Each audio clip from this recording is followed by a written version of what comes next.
गन्ने का उत्पादन और दूसरा टॉपिक रहेगा चाय।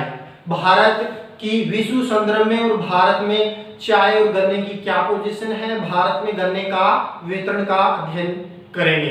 तो सर्वप्रथम देखेंगे गन्ना।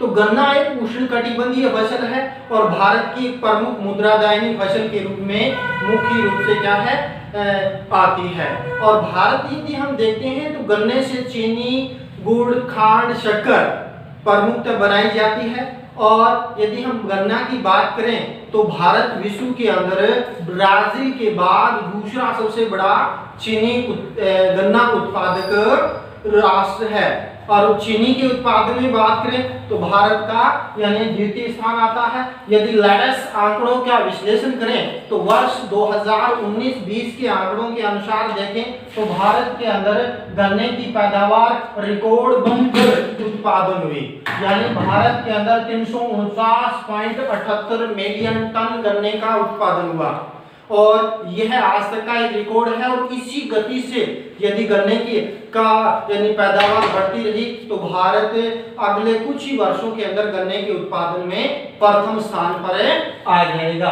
फिर यदि हम बात करते हैं कि भारत के अंदर गन्ना खरीफ की फसल है और यदि हम बात करते हैं गन्ने के लिए क्या क्या आवश्यक भौगोलिक दशाएं चाहिए, तो भौगोलिक दशाओं में सर्वप्रथम आता है क्या, तापमान। तो गन्ने की फसल के लिए यानी बोते समय तो तापमान चाहिए कितना, 20 डिग्री सेंटीग्रेड और पकते या बढ़वार होते समय 20 से 30 डिग्री सेंटीग्रेड तापमान की आवश्यकता होती है, क्योंकि गन्ने के अंदर यानी 9 से 10 महीने इसके अंदर पकने के अंदर लगते हैं। तो यानी वर्ष भर इसके अंदर बात करते हैं। दूसरा टॉपिक आता है वर्षा। तो वर्षा की बात करते हैं तो इसके अंदर 100 से 200 सेंटीमीटर या औसतन 150 सेंटीमीटर वर्षा इसके अंदर होनी चाहिए। और तीसरी बात करते हैं मिट्टी। तो मिट्टी उत्तर भारत की विशाल मैदान की जो जलोढ़ मिट्टी है जिसको हम दोमट मिट्टी के नाम से भी जाना जाता है। दूसरा बात करें प्रायद्वीपीय पठार की जो काली मिट्टी है उसमें भी गन्ने का बम्पर प्रोडक्शन है वो होता है। फिर बात करते हैं श्रम। गन्ने के अंदर यानी एक रुपाई वाली कृषि है जिसके अंदर सिंचाई करने, खाद बीज डालने, करने की कटाई करने और उसको मुख्य रूप से मेलों तक पहुंचाने के लिए यानी सस्ता श्रम चाहिए। तो इसकी भी प्रमुख रूप से क्या है आवश्यकता होती है। फिर बात करते हैं भारत का विश्व में स्थान की बात करते हैं तो सर्वप्रथम एक नंबर पर डिस्कस किया ब्राजील, दूसरे स्थान पर आता है भारत, तीसरे पर चीन, चौथे पर थाईलैंड और पांचवें स्थान पर पाकिस्तान का स्थान आता है। अब हम बात करते हैं कि भारत में गन्ने की उन्नत किस्में कौन कौन से पाई जाती है जिसके कारण पिछले कुछ वर्षों में रिकॉर्ड उत्पादन हुआ है। तो लेटेस्ट जो यदि उन्नत किस्मों में कोशा 13,235, कोशा 13,452, कोशा 10,239 और इसके अलावा कोशा 8272, कोशा 88,230। इसके अलावा यदि हम बात करते हैं तो को 98,014 यानी इसके जो प्रोडक्शन प्रति हेक्टर उत्पादन बहुत ज्यादा होता है। और इसके अंदर यदि फिर बात करते हैं कि भारत में गन्ने का उत्पादन और गन्ने के उत्पादन में बात करते हैं तो भारत का लगभग 50% जो गन्ना है वो उत्तर प्रदेश उत्पादित करता है। और इसके अंदर बात करते हैं तो 2009 के आंकड़ों के आधार 2019 के आंकड़ों के आधार पर विश्लेषण करें तो 50% गन्ना यानी उत्तर प्रदेश द्वारा उत्पादित किया गया, जिसमें प्रमुख गन्ना उत्पादक यदि जिलों की बात करते हैं तो उत्तर प्रदेश का मुजफ्फरनगर है, इसके बाद मेरठ है, सहारनपुर, बिजनौर, देवरिया, गाजियाबाद, आजमगढ़ और बरेली तथा वाराणसी के अंदर प्रमुखतः गन्ना है वो उत्पादित होता है। इसके बाद दूसरा सबसे बड़ा गन्ना उत्पादक राज्य आता है महाराष्ट्र और महाराष्ट्र का द्वितीय स्थान आता है। और इसके प्रमुख गन्ना उत्पादक क्षेत्र के अंदर यदि हम बात करते हैं तो पुणे, सोलापुर, नासिक, धुले, सतारा और अमरावती, अकोला, बुलढाना, परभणी के अंदर प्रमुख रूप से क्या है गन्ना उत्पादित होता है। इसके बाद तीसरा यदि हम बात करते हैं गन्ना उत्पादक राज्य दक्षिण भारत का यानी तमिलनाडु राज्य, तो तमिलनाडु राज्य के अंदर यदि हम बात करते हैं तो तमिलनाडु का 84% जो मुख्य रूप से गन्ना है वो 4-5 जिलों में कोयम्बटूर, उत्तरी व दक्षिणी अकाल्टा, सेलम तथा तिरुचिरापल्ली के अंदर 84% गन्ने का उत्पादन होता है। ये भारत का तीसरा सबसे बड़ा गन्ना उत्पादक राज्य है। चौथा बात करते हैं तो आ जाता है भाई कौन सा, पंजाब। और पंजाब में फरीदकोट, बठिंडा, फिरोजपुर, संगरूर, पटियाला, लुधियाना, गुरदासपुर और अमृतसर यानी पंजाब के प्रमुख यानी गन्ना उत्पादक जिले हैं। चौथा स्थान आता है भाई यानी आपका यानी कर्नाटक का आता है, यानी पहला स्थान यूपी का, दूसरा आ जाता है महाराष्ट्र का, तीसरा तमिलनाडु, चौथा कर्नाटक। कर्नाटक के अंदर रायचूर, धारवाड़, बेल्लारी, गुलबर्गा, मैसूर, कोयम्बटूर और सेलम जिलों के अंदर गन्ने का उत्पादन होता है। इसके अलावा अन्य उत्पादक राज्यों में हरियाणा के अंदर गुड़गांव, रोहतक, करनाल, जींद, हिसार, अंबाला के अंदर प्रमुख रूप से उत्पादित होता है।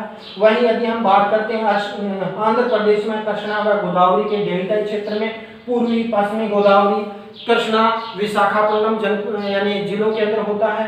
तेलंगाना में निजामाबाद जिले के अंदर गन्ने का उत्पादन होता है। वहीं राजस्थान की बात करते हैं तो राजस्थान में गंगानगर, हनुमानगढ़, बूंदी, कोटा जिलों के अंदर प्रमुख रूप से क्या है, गन्ना उत्पादित होता है। तो ये तो आ जाता है भाई प्रमुख रूप से क्या है, गन्ने का उत्पादन। और फिर बात करते हैं दूसरी जो बागाती फसल है वो आ जाती है चाय। और चाय की भी हम बात करते हैं तो पेय के रूप में यानी भारत की एक प्रमुख फसल है। और भारत के अंदर यानी प्रति वर्ष प्रति व्यक्ति 750 ग्राम यानी चाय का उपभोग है वो करता है। और विश्व के अंदर सर्वाधिक जो चाय उत्पादक यदि देश की बात करते हैं तो चीन का स्थान आता है। चीन लगभग 43% चाय उत्पादन करता है। तो चीन सबसे बड़ा उत्पादक व उपभोक्ता राष्ट्र है। वहीं यदि हम बात करते हैं भारत की तो भारत विश्व के अंदर दूसरा सबसे बड़ा चाय उत्पादक देश है। और भारत विश्व की 23% चाय का उत्पादन है वो भाई करता है। वहीं यदि हम निर्यात की बात करते हैं तो भारत का तीसरा स्थान आता है, क्योंकि भारत की 80% जो चाय है भारत में खपत हो जाती है, उसका 20% ही चाय मुख्य रूप से क्या है, निर्यात होता है। इसलिए भारत का चाय के निर्यात में तीसरा स्थान आता है केन्या, श्रीलंका के बाद। फिर बात करते हैं भारत में वर्ष 2018 के लेटेस्ट आंकड़ों के आधार पर विश्लेषण करें तो भारत में यानी चाय का उत्पादन 1 अरब 32 करोड़ किलोग्राम चाय का उत्पादन हुआ। और इसमें से यदि हम बात करते हैं निर्यात की 2018 के अंदर तो 25 करोड़ 65 लाख किलोग्राम चाय का निर्यात किया गया, जिसका जो मूल्य रहा 78 करोड़ 59 लाख डॉलर ऑयल चाय से प्रमुख रूप से क्या हुई, प्राप्त हुई।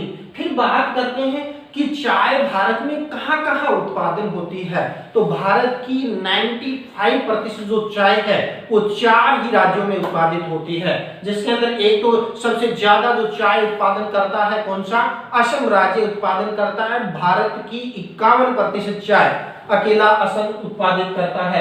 उसके बाद दूसरा सबसे बड़ा चाय उत्पादक राज्य है पश्चिम बंगाल।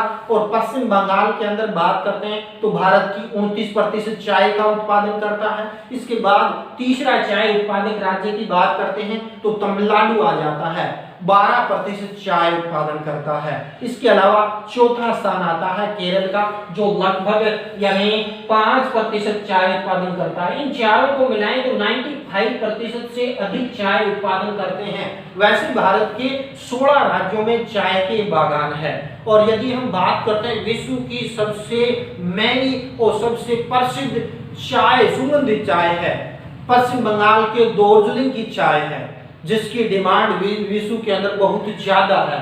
फिर यदि हम बात करते हैं यानी भारत के अंदर चाय की फसल के लिए क्या क्या आवश्यक भौगोलिक दशाएं चाहिए, दशाओं की बात करते हैं तो सर्वप्रथम आता है भी तापमान। तो चाय भी मुख्य रूप से क्या है, एक उष्णकटिबंधीय यानी पौधा है जो जिसके लिए उच्च तापमान की आवश्यकता होती है। औसत तापमान 22 डिग्री सेंटीग्रेड से लेकर 34 डिग्री सेंटीग्रेड तापमान चाहिए। और ये चूंकि ज्यादा बड़ा नहीं होता यानी 3 से 4 फीट ऊंचा होता है तो इसमें छायादार आसपास पौधे लगाए जाते हैं ताकि कोमल पत्तियां इसके अंदर आ सकें। फिर बात करते हैं वर्षा की, तो वर्षा अधिक चाहिए, यानी 150 से लेकर 200 या 250 सेंटीमीटर वर्षा इसके अंदर चाहिए। भूमि ढालू होनी चाहिए, भूमि के अंदर ज्यादा वर्षा का जल एकत्रित नहीं होना चाहिए, क्योंकि इसकी जड़ें हैं वो प्रमुख रूप से क्या है, सड़ जाती है। तो इस फिर बात करते हैं मिट्टी। तो मिट्टी के अंदर बात करते हैं तो पांचू जो रंध्र युक्त जो लैटराइट मिट्टी है वो सर्वोत्तम मानी जाती है इस मिट्टी के लिए। क्षरण की बात करते हैं तो यानी इसकी पत्तियों को साल में 2 से 3 बार इसकी चुनाई की जाती है, और इसमें यानी पत्ती की चुनाई अधिकांशतः महिला श्रमिकों के द्वारा इसके अंदर की जाती है। तो इसकी कटाई छटाई और पत्तियों को चुनने के लिए मुख्य रूप से क्या है, सस्ते शरण की भी आवश्यकता इसके अंदर होती है। तो ये तो जाता है यानी उत्पादन। अब यानी इसका विस्तार से हमने देख लिया कि भारत चाय के उत्पादन के अंदर यानी प्रथम स्थान आता है असम का, 51% चाय उत्पादन करता है। असम के देखें लखीमपुर, शिवसागर, दरांग, ग्वालपाड़ा और कामरूप के अंदर यानी मुख्य रूप से चाय उत्पादित होती है। यानी ये जो क्षेत्र है ब्रह्मपुत्र नदी घाटी के अंदर प्रमुखतः पाए जाते हैं। दूसरा पश्चिम बंगाल द्वितीय स्थान है, जो लगभग 29% चाय उत्पादन करता है। दार्जिलिंग, जलपाईगुड़ी, कोच बिहार और पुरुलिया जनपदों के अंदर चाय उत्पादित होती है। इसके बाद तमिलनाडु का थर्ड स्थान आता है। तो तमिलनाडु का जो नीलगिरी जिला है, नीलगिरी की पहाड़ियों में है, तो नीलगिरी जिले में 45% अकेले चाय तमिलनाडु की उत्पादन करता है। कोयम्बटूर, कन्याकुमारी, मैदुरई और तिरुचिरापल्ली के अंदर चाय उत्पादित करता है। और तमिलनाडु राज्य भारत की कुल चाय का 12% चाय उत्पादित करता है। इसके बाद चौथा स्थान केरल का। तो केरल के अंदर इडुक्की, वायनाड, पालघाट, त्रिशूर, त्रिवेंद्रम, कोल्लम और कोट्टायम जनपदों के अंदर चाय का उत्पादन है वो प्रमुखतः किया जाता है। फिर बात करते हैं व्यापार की। तो मैंने डिस्कस किया कि भारत अपनी जो कुल जो चाय उत्पादन का 20% चाय उत्पादन करता है, तो निर्यात करता है, और चाय का सबसे बड़ा जो निर्यातक देश है वो आ जाता है रूस। इसके अलावा इंग्लैंड और कुछ अरब कंट्री को मुख्य रूप से क्या है, चाय का निर्यात किया जाता है। और इसके बाद यदि हम बात करते हैं तो भारत के अंदर इंडियन टी एसोसिएशन जो चाय के मुख्य रूप से उत्पादन, प्रोसेसिंग और निर्यात के अंदर महत्वपूर्ण भूमिका निभाता है। इस इंडियन टी एसोसिएशन की स्थापना 1881 में आई थी। ये यूपीएससी एग्जाम के अंदर, एसएससी के अंदर ये प्रश्न है वो पूछा जा चुका है। इसके अलावा भारत में विश्व के अंदर अधिकांश जो चाय है वो एशिया में होती है। तो एशिया में चाय की कृषि को प्रोत्साहन देने के लिए इसके अंदर चीन, भारत और केन्या और इंडोनेशिया का एक संगठन बना, एशियन टी अलायंस के रूप में स्थापित किया गया। अब बात करते हैं भी भारत के प्रयासों से वर्ष 2019 में यानी चाय का एक दिवस घोषित कर दिया। तो अंतर्राष्ट्रीय चाय दिवस बनाया जाता है कब भाई, 22 मई को बनाया जाता है। अब एग्जाम की दृष्टि से 5-7 महत्वपूर्ण एग्जाम के अंदर जो प्रश्न आते हैं उसके बारे में डिस्कस कर लेते हैं। गन्ना में तो सीधा पूछेगा, यूपीएससी के अंदर ये प्रश्न भी पूछा गया, भारत गन्ने के उत्पादन में कौन सा स्थान है। तो गन्ने के उत्पादन में भारत ब्राजील के बाद द्वितीय स्थान है वो आता है। और भारत में सबसे ज्यादा गन्ना का उत्पादन यानी उत्तर प्रदेश राज्य है वो प्रमुख रूप से क्या है, करता है। फिर यदि हम बात करते हैं तो इसके अंदर गन्ने के अंदर तो मैक्सिमम इनकी विशेषताओं के बारे में ही प्रश्न पूछता है। तो दूसरा यदि हम बात करते हैं चाय के बारे में, तो लेटेस्ट प्रश्न यानी एसएससी के अंदर पूछा गया कि चाय दिवस कब बनाया जाता है। तो 21 मई को चाय दिवस है वो बनाया जाता है। तो भारत में प्रथम चाय का बागान कहाँ लगा भाई, असम के अंदर ईस्ट इंडिया कंपनी के द्वारा 1834 में लगाया गया, और उसमें गवर्नर जनरल थे लॉर्ड बेंटिंग। तो 1834 के अंदर लगाया गया 21 मई को। इसी कारण 21 मई को प्रतिवर्ष चाय दिवस है वो बनाया जाता है, जिसको यूएनओ ने इसको मुख्य रूप से 2019 में घोषित कर दिया। दूसरा, इसमें भारत चाय के उत्पादन में कौन सा स्थान है, तो द्वितीय स्थान आता है। भारत विश्व की यानी 23% चाय का उत्पादन है वो करता है। और भारत में देखिए, भारत में 51% चाय अकेला असम उत्पादन करता है, और दूसरा यदि हम बात करते हैं, दूसरा आ जाता है पश्चिम बंगाल, और पश्चिम बंगाल का दार्जिलिंग क्षेत्र है सबसे महंगी सुगंधित चाय के लिए विश्व भर में प्रसिद्ध है, वो जाना जाता है। फिर यदि हम इसके बारे में भी पूछा गया कि यूपीएससी में कि इंडियन टी एसोसिएशन की स्थापना कब हुई, 1881 के अंदर प्रमुख रूप से की गई। तो इसी के साथ मित्रों, ये आपका अपना चैनल है, चैनल को सब्सक्राइब करें, लाइक करें। इसी के साथ जय हिंद, जय भारत।